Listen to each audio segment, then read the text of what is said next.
탄핵 남발로 국정을 마비시켜 온 것입니다. 장관, 방통위원장 등을 비롯하여 자신들의 비위를 조사한 감사원장과 검사들을 탄핵하고 판사들을 겁박하는 지경에 이르렀습니다. 자신들의 비위를 덮기 위한 방탄 탄핵이고 공직기관과 법질서를 완전히 무너뜨리는 것입니다. 뿐만 아니라 위헌적 특검 법안을 27번이나 발의하면서 정치 선동 공세를 가해왔습니다. 급기야는 범죄자가 스스로 자기에게 면죄부를 주는 셀프 방탄 입법까지 밀어붙이고 있습니다. 거대 야당이 지배하는 국회가 자유민주주의의 기반이 아니라 자유민주주의 헌정 질서를 파괴하는 괴물이 된 것입니다. 이것이 국정마비요 국가 위기 상황이 아니면 무엇이란 말입니까? 이것뿐만이 아닙니다. 지금 거대 야당은 국가 안보와 사회 안전까지 위협하고 있습니다. 예를 들어 지난 6월 중국인 3명이 드론을 띄워 부산에 정박 중이던 미국 항공모함을 촬영하다 적발된 사건이 있었습니다. 이들의 스마트폰과 노트북에서는 최소 2년 이상 한국의 군사시설들을 촬영한 사진들이 발견됐습니다. 지난달 40일에는 40대 중국인이 드론으로 국정원을 촬영하다 붙잡혔습니다. 이 사람은 중국에서 입국하자마자 곧장 국정원으로 가서 이 같은 일을 벌인 것으로 확인됐습니다. 하지만 현행 법률로는 외국인의 간첩 행위를 간첩죄로 처벌할 길이 없습니다. 이러한 상황을 막기 위해 형법의 간첩죄 조항을 수정하려 하였지만 거대 야당이 완강히 가로막고 있습니다. 지난 정권 당시 국정원의 대공수사권을 박탈한 것도 모자라서 국가보안법 폐지도 시도하고 있습니다. 국가 안보를 위협하는 간첩을 잡지 말라는 것 아닙니까? 북한의 불법적인 핵무장과 미사일 위협 도발에도 GPS 교란과 오물 풍선에도 민주노총 간첩 사건에도 거대 야당은 이에 동조할 뿐 아니라 오히려 북한 편을 들면서 이에 대응하기 위해 고군분투하는 정부를 흠집내기만 했습니다. 북한의 불법 핵 개발에 따른 유엔 대북 제재도 먼저 풀어야 한다고 주장합니다. 도대체 어느 나라 정당이고 어느 나라 국회인지 알 수가 없습니다. 검찰과 경찰의 내년도 특경비, 특활비 예산은 아예 0원으로 깎았습니다. 금융사기 사건, 사회적 약자 대상 범죄, 마약 수사 등 민생침해 사건 수사, 그리고 대공수사에 쓰이는 기묘한 예산입니다. 마약, 딥페이크 범죄 대응 예산까지도 대폭 삭감했습니다. 자신들을 향한 수사 방해를 넘어 마약 수사, 조폭 수사와 같은 민생사범 수사까지 가로막는 것입니다. 대한민국을 간첩 천국, 마약 소굴, 조폭 나라로 만들겠다는 것 아닙니까? 이런 사람들이야말로 나라를 망치려는 반국가 세력 아닙니까? 그래놓고 자신들의 특권을 유지하기 위한 국회 예산은 오히려 늘렸습니다. 경제도 위기 비상 상황입니다. 거대 야당은 대한민국의 성장 동력까지 꺼뜨리려고 하고 있습니다. 민주당이 삭감한 내년 예산 내역을 보면 잘 알 수 있습니다. 원전 생태계 지원 예산을 삭감하고 체코 원전 수출 지원 예산은 무려 90%를 깎아버렸습니다. 차세대 원전 개발 관련 예산은 거의 전액을 삭감했습니다. 기초과학연구, 양자, 반도체, 바이오 등 미래 성장 동력 예산도 대폭 삭감했습니다. 동해가스전 시추 예산, 이른바 대왕고래 사업 예산도 사실상 전액 삭감했습니다.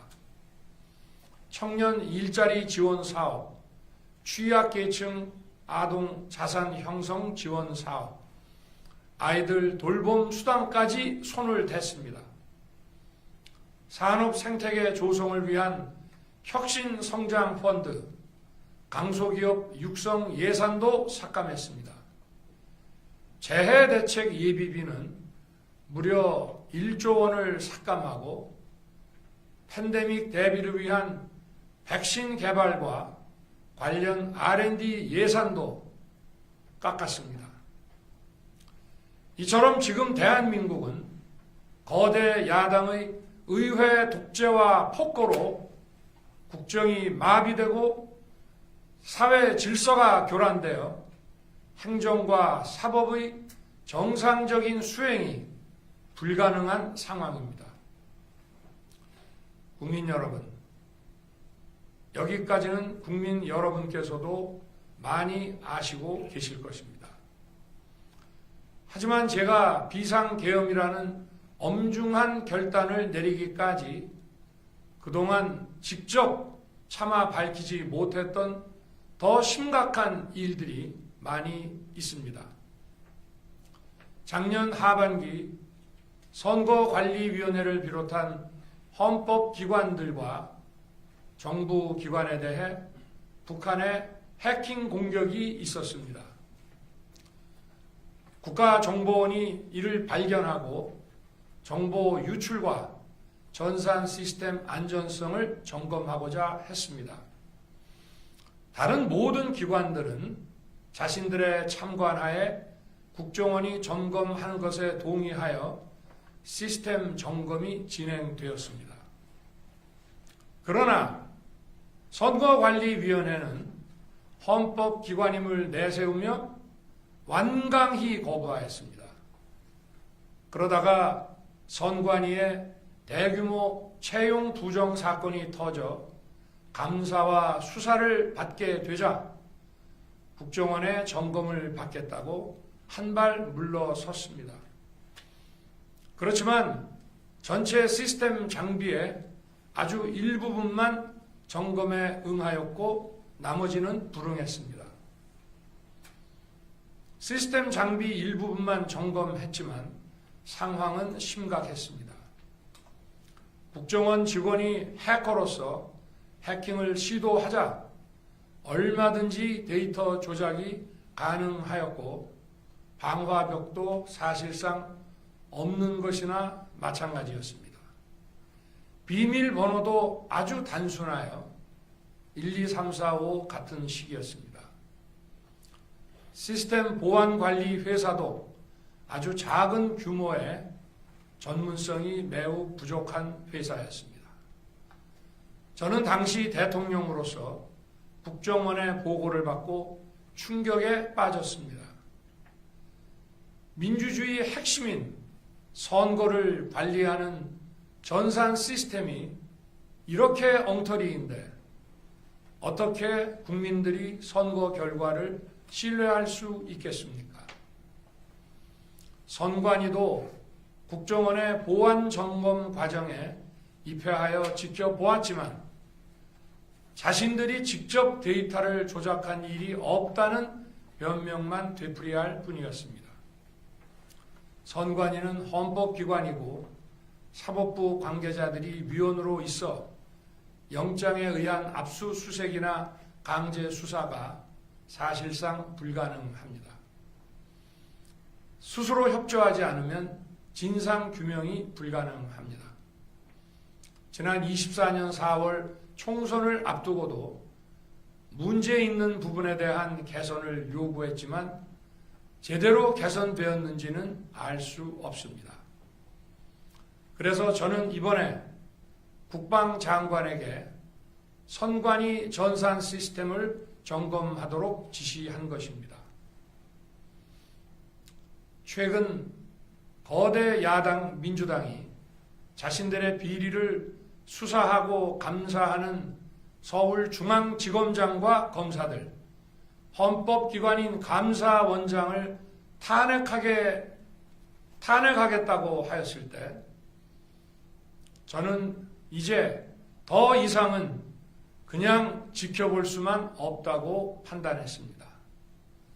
뭐라도 해야 되겠다고 생각했습니다. 이들은 이제 곧 사법부에도 탄핵의 칼을 들이댈 것이 분명했습니다. 저는 비상계엄령 발동을 생각하게 되었습니다. 거대 야당이 헌법상 권한을 남용하여 위헌적 조치들을 계속 반복했지만 저는 헌법의 틀 내에서 대통령의 권한을 행사하기로 했습니다. 현재의 망국정 국정마비 상황을 사회교란으로 인한 행정사법의 국가기능 붕괴 상태로 판단하여 계엄령을 발동하되 그 목적은 국민들에게 거대 야당의 반국가적 패악을 알려 이를 멈추도록 경고하는 것이었습니다. 그럼으로써 자유민주주의 헌정질서의 붕괴를 막고 국가 기능을 정상화하고자 하였습니다. 사실 12월 4일 계엄 해제 이후 민주당에서 감사원장과 서울중앙지검장 등에 대한 탄핵안을 보류하겠다고 발표하여 짧은 시간의 계엄을 통한 메시지가 일정 부분 효과가 있었다고 생각했습니다. 그러나 이틀 후 보류하겠다던 탄핵 소추를 그냥 해버렸습니다. 비상계엄의 명분을 없애겠다는 뜻이었습니다. 애당초 저는 국방장관에게 과거의 계엄과는 달리 계엄의 형식을 빌려 작금의 위기 상황을 국민들께 알리고 호소하는 비상조치를 하겠다고 했습니다. 그래서 질서 유지에 필요한 소수의 병력만 투입하고 실무장은 하지 말고 국회의 계엄 해제 의결이 있으면 바로 병력을 철수시킬 것이라고 했습니다.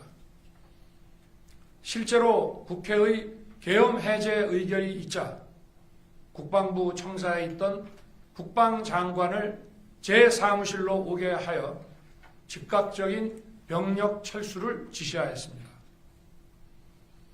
제가 대통령으로서 발령한 이번 비상조치는 대한민국의 헌정 질서와 국헌을 망가뜨리려는 것이 아니라 국민들에게 망국의 위기 상황을 알려드려 헌정 질서와 국헌을 지키고 회복하기 위한 것입니다. 소규모이지만 병력을 국회에 투입한 이유도 거대 야당의 망국적 행태를 상징적으로 알리고 계엄 선포 방송을 본 국회 관계자와 시민들이 대거 몰릴 것을 대비하여 질서 유지를 하기 위한 것이지 국회를 해산시키거나 기능을 마비시키려는 것이 아님은 자명합니다.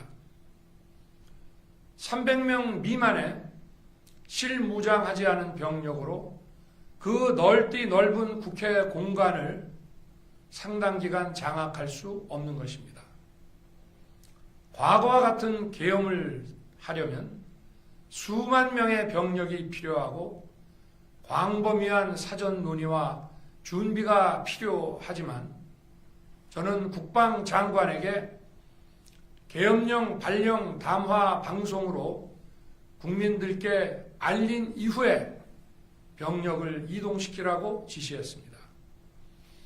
그래서 10시 30분 담화 방송을 하고 병력 투입도 11시 30분에서 12시 조금 넘어서 이루어졌으며 1시 조금 넘어 국회의 계엄 해제 결의가 있자 즉각 군 철수를 지시하였습니다.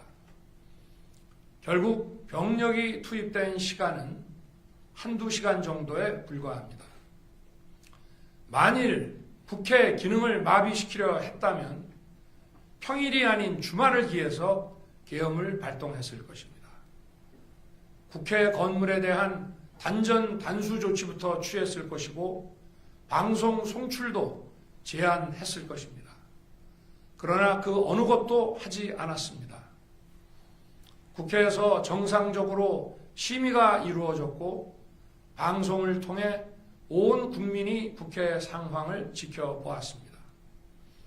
자유민주 헌정 질서를 회복하고 수호하기 위해 국민들께 망국적 상황을 호소하는 불가피한 비상조치를 했지만 사상자가 발생하지 않도록 안전사고 방지에 만전을 기하도록 하였고 사병이 아닌 부사관 이상 정예 병력만 이동시키도록 한 것입니다.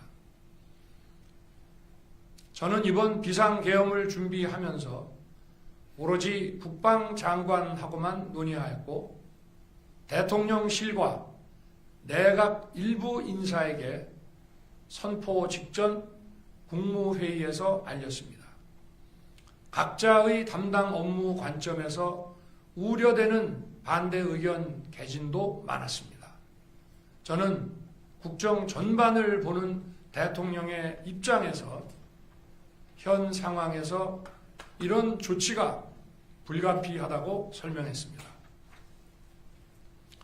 군 관계자들은 모두 대통령의 비상계엄 발표 이후 병력 이동 지시를 따른 것이니만큼 이들에게는 전혀 잘못이 없습니다. 그리고 분명히 말씀드리지만 저는 국회 관계자의 국회 출입을 막지 않도록 하였고 그래서 국회의원과 엄청나게 많은 인파가 국회 마당과 본관, 본회의장으로 들어갔고 계엄 해제 안건 심의도 진행된 것입니다. 그런데도 어떻게든 내란죄를 만들어 대통령을 끌어내리기 위해 수많은 허위 선동을 만들어내고 있습니다. 도대체 2시간짜리 내란이라는 것이 있습니까? 질서 유지를 위해 소수의 병력을 잠시 투입한 것이 폭동이란 말입니까? 거대 야당이 거짓 선동으로 탄핵을 서두르는 이유가 무엇이겠습니까? 단 하나입니다. 거대 야당 대표의 유죄 선고가 임박하자 대통령의 탄핵을 통해 이를 회피하고 조기 대선을 치르려는 것입니다. 국가 시스템을 무너뜨려서라도 자신의 범죄를 덮고 국정을 장악하려는 것입니다. 이야말로 국헌문란 행위 아닙니까? 저를 탄핵하든 수사하든 저는 이에 당당히 맞설 것입니다. 저는 이번 계엄 선포와 관련해서 법적, 정치적 책임 문제를 회피하지 않겠다고 이미 말씀드린 바 있습니다. 저는 대통령 취임 이후 지금까지 단 한순간도 개인적인 인기나 대통령 임기 자리 보존에 연연해 온 적이 없습니다. 자리 보존 생각만 있었다면 국헌 문란 세력과 구태여 맞서 싸울 일도 없었고 이번과 같이 비상계엄을 선포하는 일은 더더욱 없었을 것입니다. 5년 임기 자리 지키기에만 매달려 국가와 국민을 외면할 수 없었습니다. 저를 뽑아주신 국민의 뜻을 저버릴 수 없었습니다. 하루가 멀다 하고 다수의 힘으로 입법 폭고를 일삼고 오로지 방탄에만 혈안되어 있는 거대 야당의 의회 독재에 맞서 대한민국의 자유민주주의와 헌정 질서를 지키려 했던 것입니다. 그 길밖에 없다고 판단해서 내린 대통령의 헌법적 결단이자 통치 행위가 어떻게 내란이 될 수 있습니까? 대통령의 비상계엄 선포권 행사는 사명권 행사, 외교권 행사와 같은 사법심사의 대상이 되지 않는 통치 행위입니다. 국민 여러분, 지금 야당은 저를 중범죄자로 몰면서 당장 대통령직에서 끌어내리려 하고 있습니다. 만일 망국적 국헌문란 세력이 이 나라를 지배한다면 어떤 일이 벌어지겠습니까?